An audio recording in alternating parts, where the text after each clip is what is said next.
Furness Podcast with Frank Furness. Hey, this is Frank, and what a year we've had with COVID. But you know, the interesting thing is, all of my financial services clients that I speak to and that I work with around the world are all telling me they're having an amazing time. They're able to get through to more clients, speak to more clients, and writing more business than they've ever written before. So every cloud has a silver lining. Listen, by now, I hope you've listened to all of the previous episodes on NLP with my great friend Ian Halsell. And what I'm going to be doing now for the next 6 months is going through my program. In fact, it was a pre-recorded program that I'm going to share with you. It used to be part of a package that I sold for $247, an audio package. It's yours for free, so please tune in every week and listen to a new episode. I learned a great little trick when I first came into selling because, you know, think about it. Whenever we go out and see somebody, what will we do? We get 1 or 2, maybe 3 referrals and walk away with those. I wanted to get 10 referrals from everyone that I saw, and this is the way that I did it. I bought myself a little exercise book, and on the front cover I wrote referrals, big and bold. It's now time for the first interview. And as I come to the interview, open up my briefcase, out comes everything, and along with that comes this little book with referrals on it. Now this goes onto the desk, and what does my client start doing? He looks at this book, and straight away this fantastic computer called the subconscious starts thinking to itself, I've got to get some referrals for Frank. Now right throughout the interview, that book stays right on the client's desk. It's now the end of the first interview, and it's not the right time. I now leave this interview, the book goes back into my briefcase, and I go back to the office, and I've got to prepare reports. I've got to put something together for my second appointment where I'm now going to try and sell him. I now come on the second appointment, and I present him with whatever product or service, whatever he asked for in the first appointment. But the big secret, Jay, is right up front, that book comes out again and goes right onto his desk. Now, right throughout the second interview, he's thinking again, referrals.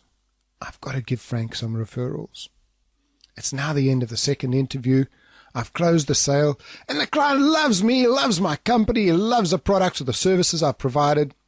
He's really all there for him, and I've got to now ask him for the referrals. Now, what I did in the beginning is I didn't really have many referrals or any prospects, so I found myself this blank book, and for the first 10 pages, I just made up names. I made it look so busy. Fake it until you make it. Right now, the book is full, but it's with real names. So now it's time to ask for referrals. I would open up the book and slowly page through each of these pages that are full of names. You see, psychologically, I want him to take in how many names there are there. And I want him to know that I expect him to give me a lot of names. I now get to a blank page. At the top, I would write his name, Joe Bloggs. And down the left-hand column, I would number 1, 2, 3, 4, 5, 6, 7, 8, 9, 10. Then would come my script. Joe, you know, I found that all successful people have got something in common, and I'm sure you're no different. I found that all successful people like to see other people grow, improve, and become more successful. Joe, who do you know that has recently moved to your area? Joe, who's an expat that has recently moved over to Hong Kong where you're now working? Joe, who do you know that plays golf with you? I would now just keep prompting them, but I would start one at a time. So the first one would be, Joe, who do you know that plays golf with you? My eyes are now down, pen in my hand. There's no eye contact. I just keep quiet. Joe now would say to me, well, there's Fred Smith, Peter James, and Mary Anthony. What do I do now? I start filling these names in, but I start filling them in at number 10. I don't start at number 1, I start at number 10. So the first name he gives me goes into number 10. The second name, number 9. The third name, number 8. Now, why do you think I'm doing this? Well, what happens if I started at the top? He would give me 3 names and stop, and I'd walk away with 3. Psychologically now, he knows I'm not going to stop until he's got to number 1. That way, 90% of the time, I'll walk away with 10 qualified prospects. He's now given me 3 names. I've got 10, 9, and 8 filled in. I would then ask him the next prompt. Joe, who do you know that you go to Toastmasters with or Round Table? Joe, who are some of the other associate companies that buy products from you?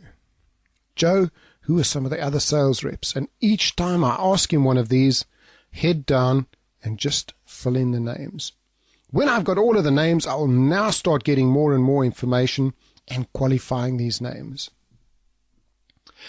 Now what happens is, when he gets to about number 5, normally that's when they run out of names. And he'll say to me, Frank, I just don't have any more names. It takes guts to be a prospector. I now turn to Joe. Joe, go out and get your black book. You must have a black book that's got all of your phone numbers in. Go and get that black book and give me some of the names. Now, sometimes I'll do it and I'll get a pile more names, but most of the time they'll say, well, no, I don't really have any more names. That's about it. I don't have any more friends that I can give you. I now come up with, Joe, give me the names of your enemies. At this stage, Joe bursts out laughing, and he'll normally come up with 2 or 3 names. These are my best prospects. Straight back to the office, I'm onto the phone, and I'll say to them, Mike, you know what, I've just come from an appointment with Joe, and I asked him for the names of his 3 worst enemies, and your name was first. I've got to sit in front of you. There's always a chuckle on the other side, tension levels drop, and it just eases the path for me to get in and see one of the clients. You see, we've got to have fun in our business. Prospecting is all about enjoying each and every day of what we're doing.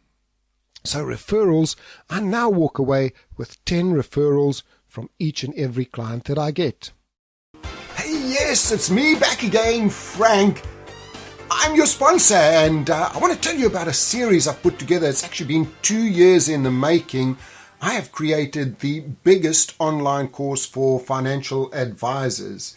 If you go and take a look at www.salesstrategiesforadvisors.com, salesstrategiesforadvisors.com, please go and take a look at our sales page there. You'll see the course has 281 videos, 106 audios, 12 ebooks, and 7 sets of scripts. And I promise you, you will make 10 times your investment at least in this course. There are so many ideas, every kind of strategy you can think of, new things added all the time. And for actually listening to the podcast, you can actually get 50% off the course. Please don't tell anyone about it. But if you go in to the checkout where it says coupon code, all you do is type in 50OFF, 50 off, and you will immediately get a 50% off the course on the one-off payment. Or, of course, you can opt to pay $29 a month. So, hey, this is Frank. I look forward to seeing you the other side and enjoying my online course.